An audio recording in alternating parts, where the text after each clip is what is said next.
नमस्कार दोस्तों, मैं हूं संतोष पाठक और आप देख रहे हैं द न्यूज लॉन्चर। कल का दिन भारतीय लोकतंत्र के लिए बहुत ही महत्वपूर्ण दिन है। कल का दिन सुप्रीम कोर्ट के इतिहास के लिए बहुत महत्वपूर्ण दिन है। कल का दिन ये तय करने वाला दिन है कि क्या justice Khanna chief justice of India बनने के बाद अपने ही पुराने फैसले को लागू कर पाएंगे या नहीं कर पाएंगे। चुनाव आयोग को ये समझा पाएंगे कि नहीं समझा पाएंगे कि एसओपी यानी चुनावी प्रक्रिया को लेकर जो स्टैंडर्ड ऑपरेटिंग प्रोसीजर को लेकर जो सुप्रीम कोर्ट का आदेश था उसको लागू करना राजीव कुमार की मनमानी पर नहीं चलेगा। राजीव कुमार को उसको लागू ही करना पड़ेगा। और इस महत्वपूर्ण और गंभीर मुद्दे पर चर्चा करने के लिए हमारे साथ मौजूद है राजशेखर राव साहब। मैं कंट्रोल रूम से कहूंगा उनको स्क्रीन पर लेकर आए। राजशेखर राव साहब, आपका स्वागत है न्यूज लॉन्चर पर। नमस्कार पाठक जी। राव साहब, कल का दिन सुप्रीम कोर्ट के लिए बहुत महत्वपूर्ण दिन है। पहले तो हम चाहेंगे कि हमारे दर्शकों को बताइए कि जब जस्टिस खन्ना, जो आज सीजीआई खन्ना साहब हैं, उन्होंने क्या आदेश दिया था जब वो सुप्रीम कोर्ट के जज थे और उनकी अदालत में क्या महत्वपूर्ण सुनवाई होने जा रही है कल। नमस्कार पाठक जी, आपको भी और न्यूज लॉन्चर के दर्शकों को भी मैं बता दूं, कल का दिन बहुत ही इंपॉर्टेंट दिन है क्योंकि ये मुद्दा ऐसा है, ये भारत के चुनाव तंत्र का, भारत के लोकतंत्र का, भारत के संविधान का और भारत के न्यायपालिका का मुद्दा है। जब हम कहते हैं कि हम देश के, दुनिया के सबसे बड़े लोकतंत्र है और उस हमारे देश में लोकतंत्र क्या कैसे काम करती है, नौकरशाही कैसे काम करती है, न्यायपालिका कैसे काम करती है, इसका असली अग्नि परीक्षा कल होनी है। बात यह है कि 26 अप्रैल को जस्टिस संजीव खन्ना और जस्टिस दीपांकर दत्ता के बेंच में एक सामने मामला आया। एडीआर नामक एक संस्था है, एसोसिएशन फॉर डेमोक्रेटिक रिफॉर्म्स, उन्होंने याचिका दायर की कि ईवीएम के जो आंकड़े, कंट्रोल यूनिट के आंकड़े से नहीं, वीवीपैट की जो पर्चियां हैं उनको 100% गिनकर चुनाव परिणाम घोषित किए जाए। तो उनको नकारते हुए उनको एक राहत उनको ये दिया कि एडीआर को, कि चुनाव में जो भी हारे हैं, मतलब चुनाव में पहला जो सबसे ज्यादा वोट पाता है वो तो उम्मीदवार जीता हुआ घोषित किया जाता है। उसके बाद में दूसरे और तीसरे स्थान पर जो भी उम्मीदवार है, उनको अगर ईवीएम पे कोई शंकाएं हैं तो वो ईवीएम के जांच के लिए अपने चुनाव क्षेत्र के 5% ईवीएम पोलिंग स्टेशनों को चुनकर उसमें जांच की मांग कर सकते हैं। और इस सारी प्रक्रिया का जो भी प्रोसीजर होगा उसको स्टैंडर्ड ऑपरेशन प्रोसीजर के नाम से एक प्रोसीजर बनाने के लिए चुनाव आयोग को आदेश दिया। और साथ में ये भी कहा कि इसकी जो भी खर्चा होगी, जितना भी खर्चा होगा वो उम्मीदवार उठाएगा और चुनाव आयोग ये तय करेगी कि उसकी खर्चा कितनी होनी चाहिए। ये आदेश उन्होंने, मैं अपने दर्शकों को थोड़ा सा इसको और स्पष्ट कर दूं कि जब सुप्रीम कोर्ट में ये मामला गया कि सभी वीवीपैट से मिलान होना चाहिए, तो सुप्रीम कोर्ट ने कहा, चुनाव आयोग ने भी दलील दी कि सभी से संभव नहीं है। तो उन्होंने कहा कि ठीक है 5% का मिलान कर लेंगे, लेकिन जो उम्मीदवार चाहेगा, यानी दूसरे और तीसरे नंबर पे होगा। यहाँ हरियाणा में भी एक किस्सा आया, महाराष्ट्र में भी ये मामला आया कि उम्मीदवार पैसा देने को तैयार है, जो नियम जिसका आप जिक्र कर रहे थे, लेकिन चुनाव आयोग ने कहा कि नहीं, वो डेटा तो सब गया, अब हम, आप कहो तो मैं डमी पोल करवा देता हूं, दोबारा से वोट डलवाते, उससे आप चेक कर लेना।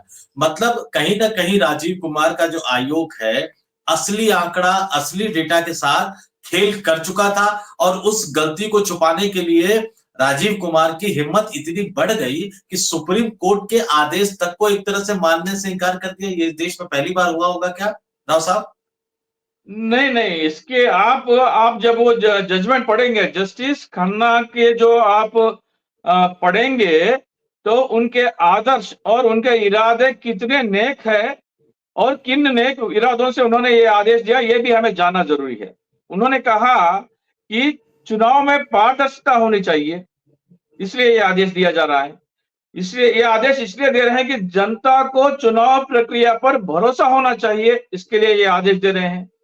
उन्होंने ये कहा कि लोकतंत्र के सारे स्तंभ मजबूती के लिए ये आदेश काम करने चाहिए। उन्होंने ये भी कहा कि जो वोट डाले गए और जो वोट गिने गए उनमें कोई अंतर न हो, इसलिए हम ये आदेश दे रहे हैं। मतलब जिन लोकतंत्र के जिन मूल्यों को, जिन आदर्शों को लेकर जिस नेक इरादे से उन्होंने ये आदेश दिए, उस चुनाव आयोग ने उसकी पूरी तरह, एक तरह से आप हम ये शब्द उपयोग कर सकते हैं, नहीं मालूम, उन्होंने ध्वस्त न केवल उन्हें ध्वस्त किया, मखौल उड़ा उन दिया, ध्वस्त आदेशों कर को दिया पूरी कचरा तरह। पेटी में डाल दिया। कचरा, हम ये कह सकते हैं, पैरों तले रौंद दिया। जस्टिस संजीव खन्ना ने उस जजमेंट के 37वें नंबर पेज पे पैरा नंबर 76B में उन्होंने ये कहा कि उस जांच में ईवीएम के 3 पुर्जे होते हैं, उसमें एक होता है ये कंट्रोल यूनिट, दूसरा होता है बैलेट यूनिट और तीसरा होता है वीवीपैट। इन तीनों की माइक्रो कंट्रोलर की जांच करने के आदेश दिए थे उन्होंने। स्टैंडर्ड ऑपरेशन प्रोसीजर में आप चौंक जाएंगे, माइक्रो कंट्रोलर की जांच का जिक्र ही नहीं है। मतलब जो आदेश जस्टिस संजीव खन्ना ने अपने हाथों से लिखा कि आपको ये टेस्ट करना है, वो टेस्ट को ही उड़ा दिया चुनाव आयोग ने। मतलब चुनाव आयोग जस्टिस सुप्रीम कोर्ट के जस्टिस को कुछ मानता ही नहीं है। और हमारा सौभाग्य है, देखिए ये हमारा भारत का सौभाग्य समझिए कि ये मामला इतने दिन अटका और तभी सामने आया जब जिस आदेश जस्टिस संजीव खन्ना ने लिखा, वो जब आया उनके सामने, तब वो चीफ जस्टिस बनकर अपने ही दिए हुए आदेश को नजरअंदाज करने के लिए वो अपने सामने याचिका आ गई। अब चुनाव आयोग ने क्या आदेश दिया? माइक्रो कंट्रोलर की जांच करवाइए, तो संजय राजीव कुमार जी कहते हैं हम माइक्रो कंट्रोलर की जांच नहीं करेंगे, हम एक मॉक पोलिंग करवाएंगे। उस मॉक पोलिंग में जो भी ईवीएम के आंकड़े हैं और वीवीपैट है, उन्हें गिन के मैच मिलान करके बताएंगे, देखो भाई ईवीएम तो काम कर रहा है। लेकिन असली पेच यहां एक और लगाया उन्होंने कि जो मॉक पोलिंग होता है उसमें उम्मीदवार का नाम नहीं होता है, उम्मीदवार का पार्टी का नाम नहीं होता है, उम्मीदवार का चुनावी चिन्ह नहीं होता है। अल्फा बीटा गामा डेल्टा, मतलब कोई डमी नाम, कोई डमी पार्टी का नाम, कोई डमी चुनावी चिन्ह के साथ ये मॉक पोलिंग करवाएंगे। मतलब गड़बड़ी करने वाले ने कुछ ऐसा प्रोग्राम लिखा होगा अगर से कि ये पार्टी का, फलाना पार्टी का वोट फलाने पार्टी को दे दीजिए, या फलाना चुनाव चिन्ह का वोट फलाना चुनाव चिन्ह को बदली करने के अगर कोई आदेश है और उस आप मॉक पोलिंग में उस पार्टी का नाम और उस चुनाव चिन्ह का इस्तेमाल ही नहीं करेंगे, तो धांधली कैसे पकड़ेंगे आप? देखिए, चुनाव आयोग ने कहा कि आपको धांधली पकड़ना है। राजीव कुमार कह रहे हैं कि हम धांधली पकड़ने के लिए जांच नहीं करेंगे, जो धांधली किया है उसको वो भाग निकालने के लिए रास्ता हम बता रहे हैं। नहीं, बिल्कुल। और लेकिन राव साहब, एक बड़ा सवाल, देखिए आपने भी इस मुद्दे की गंभीरता को उठाया। देखिए, सुप्रीम कोर्ट का आदेश जो होता है हम सबके लिए बाध्यकारी होता है, यहां तक कि इस देश की सरकार को भी मानना पड़ता है। प्रधानमंत्री हो, चाहे राष्ट्रपति हो, चाहे तमाम और मंत्री हो या सरकार हो। लेकिन सुप्रीम कोर्ट के आदेश का मखौल उड़ाना, पैरों तले रौंद देना, सुप्रीम कोर्ट के जजमेंट को पूरी तरह से इग्नोर कर देना, भारतीय लोकतंत्र की प्रतिष्ठा, भारतीय लोकतंत्र के मान सम्मान को पूरी तरह से कुचल देना, ये जो हिम्मत आती है राजीव कुमार में, ये जो हिम्मत आती है चुनाव आयोग में, ये कहीं ना कहीं से तो आई होगी। और सबसे बड़ा सवाल जो हरियाणा का जमीनी गणित मैं जानता हूं, क्योंकि कई बार मैंने हरियाणा के चुनाव कवर किए हैं, हरियाणा में कई बार रैली में गया हूं। 2013 में जब नरेंद्र मोदी को भाजपा की तरफ से प्रधानमंत्री पद का उम्मीदवार चुना गया था, पहली रैली रेवाड़ी में हुई थी, उस हरियाणा में भी मैं गया था। ये इस बार का जो चुनावी माहौल था वो साफ-साफ नजर आ रहा था कि भाजपा की सरकार की विदाई होने वाली है। जैसे नतीजे आए वो हम सब के लिए चौंकाने वाले थे। करण सिंह दलाल जो इस मामले में सुप्रीम कोर्ट गए हैं, लखन कुमार सिंगला जो इस मामले में सुप्रीम कोर्ट गए हैं। अब क्या ये बड़ा सवाल, ये बड़ा मुद्दा सुप्रीम कोर्ट से ज्यादा कहीं ना कहीं चीफ जस्टिस खन्ना के लिए नहीं बन गया है? क्योंकि कल जब ये मामला उनके सामने आएगा, बतौर जज उन्होंने अपनी ही खंडपीठ में ये फैसला सुनाया था कि ये एसओपी है, चुनाव आयोग को इसका पालन करना है। तर्क भी उस समय यही दिए गए थे कि आपको ये तमाम आदेश इसलिए दिए जा रहा है ताकि चुनावी प्रक्रिया की जो प्रतिष्ठा है वो बनी रहे, जनता का विश्वास लोकतांत्रिक प्रक्रिया में, चुनावी प्रक्रिया में बना रहे। लेकिन इन तमाम तर्कों को एक तरह से खारिज कर दिया राजीव कुमार के चुनाव आयोग ने। तो अब चीफ जस्टिस खन्ना को जस्टिस खन्ना के ऑर्डर पे ही सुनवाई करनी है कि वो ऑर्डर सही था, गलत था, और अगर सही था तो राजीव कुमार ने उसको माना क्यों नहीं, चुनाव आयोग ने उसको माना क्यों नहीं। हम और आप, हालांकि आप भी, जो देश में जो माहौल चल रहा है उस माहौल को लेकर हम क्या कहें, सुप्रीम कोर्ट भी इसमें कहीं ना कहीं इन्वॉल्व हो जाता है। हमने देखा शरद पवार के असली एनसीपी कौन है उसको लेकर सुप्रीम कोर्ट ने क्या किया, हमने देखा कि उद्धव ठाकरे एकनाथ शिंदे असली शिवसेना क्या है उसमें सुप्रीम कोर्ट ने क्या किया। ये कहते हुए बहुत दुख हो रहा है। न्यायालय का पूरे सम्मान के साथ हम ये कहते हैं कि कई सारे उनके फैसले हैं, उन पर सवाल उठ रहे हैं और उठने भी चाहिए, लेकिन क्या चीफ जस्टिस खन्ना द्वारा दिए गए आदेश का ऑनर करवा पाएंगे?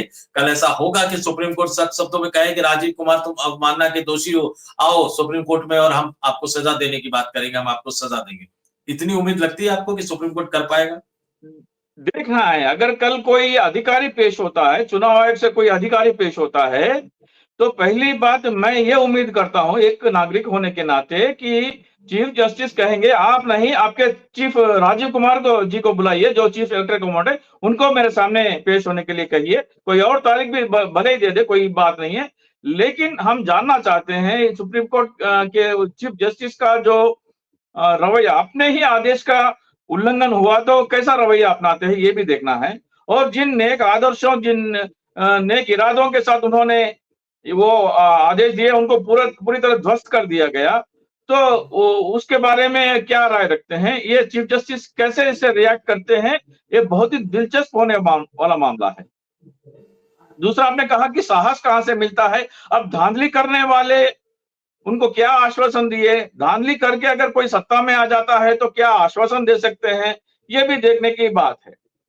तो एक ही नहीं, कई और मतलब चुनाव आयोग के एक ही मुद्दा हमने अभी तक डिस्कस किया है। दूसरा एक मुद्दा है, चुनाव आयोग ने कहा कि हारे हुए उम्मीदवार को इस जांच के लिए दरख्वास्त करने के लिए 7 दिन की समय सीमा है। हरियाणा में परिणाम आए थे 8 अक्टूबर को।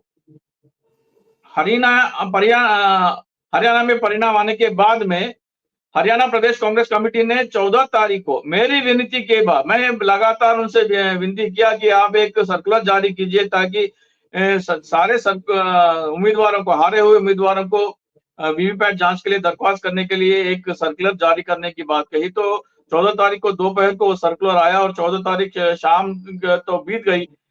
15 तारीख को मेरे ख्याल से 3 दर्जन लोगों ने, मतलब अपने पार्टी के आदेश आने के बाद में 15 तारीख को जब 3 दर्जन लोगों ने अपने अपने जिलाधिकारी के पास पहुंचे तो उन्हें यह बताया गया कि समय सीमा 14 तारीख के शाम को समाप्त हो गई। वो कैसे समाप्त हो गई? तो उन्होंने ये दलील दी कि चुनाव तो 8 अक्टूबर को है, परिणाम तो 8 अक्टूबर को आए, 8 अक्टूबर को भी गिनती में लेना है। मतलब 8 अक्टूबर को देर शाम आप 3 बजे से 5 बजे आप चुनाव परिणाम घोषित करते हैं और उस दिन को भी आप गिनती कर रहे हैं। मतलब आपको उच्चतम न्यायालय का आदेश की कोई परवाह नहीं है, जैसे चाहे वैसे मरोड़ सकते हैं। एक और बात, उस आदेश में जस्टिस संजीव खन्ना ने खुद अपने हाथों से लिखा कि हारे हुए दूसरे और तीसरे उम्मीदवार को अपने चुनाव क्षेत्र के 5% पोलिंग स्टेशनों पर जांच करने का मौका दिया जाएगा। मतलब अगर दूसरा और तीसरा दोनों ही अप्लाई करेंगे तो 5-5-10% की जांच होने के आदेश है। मतलब आप और मैं चुनाव लड़ रहा हूं तो आप कहीं मजबूत रहेंगे, मैं कहीं और मजबूत रहूंगा, हमारे मजबूत होने के पोलिंग स्टेशन अलग अलग रहेंगे। तो आप अपने जो मजबूती के 5 पोलिंग स्टेशन है आप चुनेंगे, मैं जहां मजबूत हूं मैं वो 5 पोलिंग स्टेशन चुनूंगा। दोनों मिलकर 10% की जांच होनी थी, चुनाव आयोग ने उसे घटाकर कर दिया। अगर दोनों उम्मीदवार जांच के लिए दरख्वास्त करते हैं तो दोनों को 2.5% मिलाकर 5% की जांच होगी। अरे भाई, आप जब 10% की जांच होने की बात हो रही है तो आप क्यों घबरा रहे हैं? आपको क्या घबराहट हो रही है? 10% जांच करने में आपके क्या जा रहा है? पैसा भरने वाला तो पैसा भर रहा है। और उच्चतम न्यायालय ने जो फीस तय करने के लिए बोला है, चुनाव आयोग ने इतनी बदमाशी की कि आपको चुनाव लड़ने के लिए 10,000 रुपए भरना पड़ता है विधानसभा के लिए और लोकसभा के लिए 25,000 जमानत भरना पड़ता है। लेकिन यहाँ पर एक पोलिंग स्टेशन की जांच के लिए आप 47,200 रुपए ले रहे हैं। महाराष्ट्र में कहीं 400 पोलिंग स्टेशन है, तो 20 पोलिंग स्टेशन को अगर वो जांच करवाना चाहे तो 98,000 करीब 10 लाख रुपए का पैसा भरना पड़ेगा उनको। अगर उत्तर प्रदेश के लोकसभा चुनाव में आप चले जाएंगे तो आपको 1 करोड़ रुपया भरना पड़ेगा। नहीं, अब और इतनी एक तरफ भारी से तब भरकम फीस होता क्यों है, तय किया आपने ये तब कि होता आप है, लोगों को ये भयभीत करना चाहते हैं कि उनको अरे हार तो गया, मैं पैसा क्यों भरूं और ये पैसा क्यों बर्बाद करूं, मतलब एक उसको निराश में कूट-कूट के भर रहे हैं। डर का माहौल पैदा करना चाहते हैं। और सबसे बड़ी बात ये है कि आप ये देखिए कि जिन लोगों को बहकाया जा रहा था, ये 4-4 5-5 बार के विधायक रहे हुए हैं, मंत्री रहे हुए सरकार में। तो अगर एक डीएम स्तर का अधिकारी या जो भी चुनाव आयोग द्वारा अपॉइंट किया गया होगा अलग-अलग जिले में, वो इस तरह से अगर सुप्रीम कोर्ट के आदेश का माखौल उड़ा रहे हैं, तो निश्चित तौर पर आदेश ऊपर से आया होगा। राजीव कुमार इसमें दोषी हैं, लेकिन ये तमाम डीएम जिनकी जिम्मेदारी थी सही तरीके से चुनाव करवाना, जिनकी जिम्मेदारी थी सुप्रीम कोर्ट के आदेश को इम्प्लीमेंट करवाना, और जब मैं आईएएस अधिकारी और डीएम की बात कर रहा हूं, तो निश्चित तौर पर वो इतने जानकार तो हैं कि सुप्रीम कोर्ट का आदेश उनको समझ आता हो, लेकिन उसके बावजूद भी खेल करना। और फिर आप कहते हैं कि कोई अगर बच्चा असली ट्रेन मांगे तो आप उसको डमी ट्रेन दे देंगे। यहाँ आदेश बिल्कुल साफ-साफ था कि आपको पोलिंग बूथों पे दिखाना होगा जितने वो कह रहे हैं। जब वो पैसा देने को भी तैयार है, तो आप कह रहे हैं कि नहीं हम करेंगे डमी। मतलब कहीं न कहीं कोई खेला था, मशीन में कहीं न कहीं गड़बड़ी थी, और उस गड़बड़ी से बचने के लिए कहीं पोल ना खुल जाए, कलई ना खुल जाए, इसके लिए सुप्रीम कोर्ट के आदेश को हर तरह से धत्ता बताया गया, चाहे वो जिला अधिकारी हो जो कि जिला निर्वाचन अधिकारी के रूप में काम करते हैं, चुनाव आयोग हो, राजीव कुमार साहब हो। अब यहाँ पे एक सवाल ये उठ रहा है राव साहब कि supreme court, chief justice Khanna पे बड़ी जिम्मेदारी है। कल वो राजीव कुमार को तलब करते हैं या नहीं करते, पहला सवाल तो ये है। कल वो ये आदेश देते हैं कि नहीं देते कि जितने जिला अधिकारी डीएम थे जिन्होंने मेरे आदेश का पालन नहीं किया, उनको यहाँ पे तलब करते हैं कि नहीं करते हैं। और सबसे बड़ी बात है कि आपको, ये आखिरी सवाल है क्योंकि क्या ये उम्मीद लगती है कि इस मामले में सुप्रीम कोर्ट का फैसला अपने आप में एक नजीर साबित होगा और चुनाव आयोग, राजीव कुमार, डीएम, अधिकारी, ये तमाम लोगों ने मिलकर जो चुनावी प्रक्रिया को मखौल बना रखा है, मजाक का विषय बना रखा है, इन सबको कल chief justice of India justice Khanna क्या सबक सिखा पाएंगे? आपको लगता है इतना महत्वपूर्ण कदम उठ पाएगा कल न्यायपालिका की तरफ से? नहीं, जिलाधिकारी तो सेफ है क्योंकि एसओपी ने बनाया, राजीव कुमार जी ने बनाया एसओपी। जिलाधिकारी को राजीव कुमार जी द्वारा बनाया गया एसओपी का पालन करना है।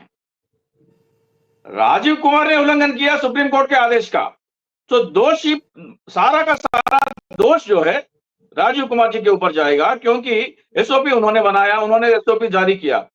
तो निचले जो अधिकारी है, डिस्ट्रिक्ट मजिस्ट्रेट या स्टेट का एडमिनिस्ट्रेशन हो, डिस्ट्रिक्ट एडमिनिस्ट्रेशन हो, उनको केवल चुनाव आयोग के आदेशों का पालन करना है।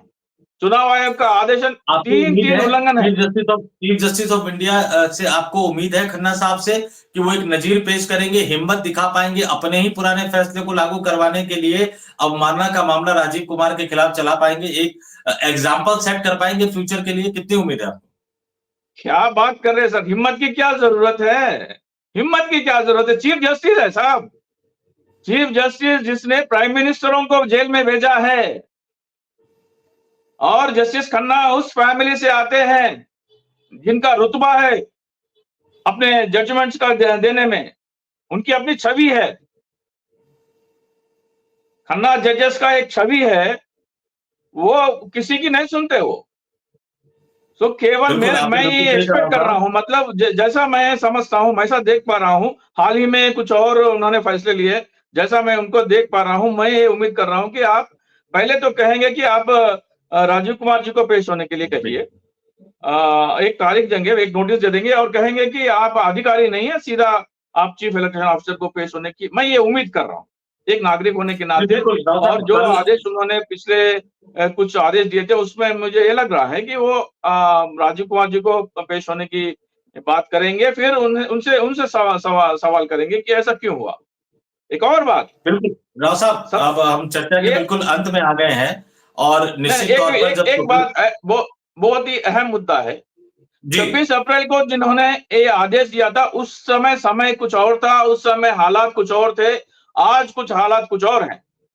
6 महीने के बाद में आप आज देख रहे हैं कि महाराष्ट्र की जनता ईवीएम के आंकड़ों से वो संतुष्ट नहीं है, वो मार्केटवाड़ी में मॉक बैलेट पेपर पोलिंग करवाना चाहते हैं, जुलूसें निकाल रही हैं। और उस समय बैलेट पेपर का परिणाम हरियाणा में बैलेट पेपर के परिणाम में 72 सीट कांग्रेस जीत रही थी और ईवीएम में जो है 37 पे सिमट गई। महाराष्ट्र में भी यही हुआ। ये सारे मामले जस्टिस संजीव खन्ना के सामने उस समय नहीं थे जब उन्होंने ये 5% का आदेश दिया। एक और बात, अहम बात यह है कि चुनाव आयोग, महाराष्ट्र का चुनाव आयोग ये कह रहा है कि हम 288 पोलिंग स्टेशन के 1440 पोलिंग बूथों पर हमने वीवीपैट गिनकर ईवीएम के आंकड़ों से मैच किया है, कोई फर्क नहीं है। महाराष्ट्र में है 1,08,000 पोलिंग स्टेशन, 1,08,000 पोलिंग स्टेशन में से आप महज 1440 पोलिंग स्टेशन गिनकर कैसे कह सकते हैं? अगर आपको इतना ही भरोसा है कि आपके ईवीएम में कोई झोल नहीं है, सारे वीवीपैट और ईवीएम के आंकड़ों में कोई गड़बड़ी नहीं है, सारे के सारे गिन लो। सरकार तो बन गई, सरकार तो बन गई, कोई आपको परिणाम घोषित कर लिया, सरकार बन गई। और जो सरकार में बैठे हैं वो कह रहे हैं कि ईवीएम का जो एक एक वोट हमें आया है वो जनता ने हमें दिया है, उसमें कोई झोल नहीं है, तो उनको कोई आपत्ति नहीं होनी चाहिए। सारे वीवीपैट गिनने में दिक्कत तो यही है कि वो गिनने को तैयार नहीं है, क्योंकि कहीं ना कहीं अगर वो गिन लेंगे, मिलान कर लेंगे तो कलई खुल जाएगी। सुप्रीम कोर्ट पे मेरी, आपकी, हम सबकी निगाह रहेगी और कल जैसे सुप्रीम कोर्ट से कुछ बड़ा फैसला आएगा तो हम एक बार फिर बैठेंगे और उस फैसले के क्या प्रभाव पड़ेंगे उस पर चर्चा करेंगे। लेकिन जाते जाते मैं एक बात और बता दूं, राव साहब ने जैसे कहा कि जस्टिस खन्ना से उम्मीदें बहुत है, chief justice of India Khanna साहब से उम्मीदें बहुत है। उनका पारिवारिक बैकग्राउंड भी रहा है, लड़ने वाला, न्याय की रक्षा करने वाला, लेकिन ये दौर अलग है, वो दौर अलग था। हम ये चाहेंगे कि न्यायपालिका डट के खड़ी हो, हमारा सर ऊंचा रखे, ताकि हम कह सके कि भारत दुनिया का सबसे विशाल लोकतांत्रिक देश है। और लोकतांत्रिक हम इसलिए हैं क्योंकि यहाँ पे एक स्वतंत्र न्यायपालिका है। तो हम सबकी निगाहें अब chief justice of India Khanna साहब पर टिकी रहेगी कि कल वो लोकतंत्र की रक्षा के लिए महत्वपूर्ण कदम उठा पाते हैं, नहीं उठा पाते। राजीव कुमार को आदेश देते हैं कि नहीं देते कि सुप्रीम कोर्ट आइए और अपने कृत्य के लिए, न्यायालय की अवमानना के लिए अपनी सफाई दीजिए। हम सबका इंतजार अब कल सुप्रीम कोर्ट पर रहेगा, हम सबकी आंखें कल सुप्रीम कोर्ट पर लगी रहेगी। फिलहाल इस चर्चा में इतना ही। मुझे और राजशेखर राव साहब को दीजिए इजाजत। राव साहब, हमारे साथ जुड़ने के लिए बहुत बहुत धन्यवाद। धन्यवाद। तो आप सबका धन्यवाद और हमें इजाजत दीजिए और देखते रहिए द न्यूज लॉन्चर।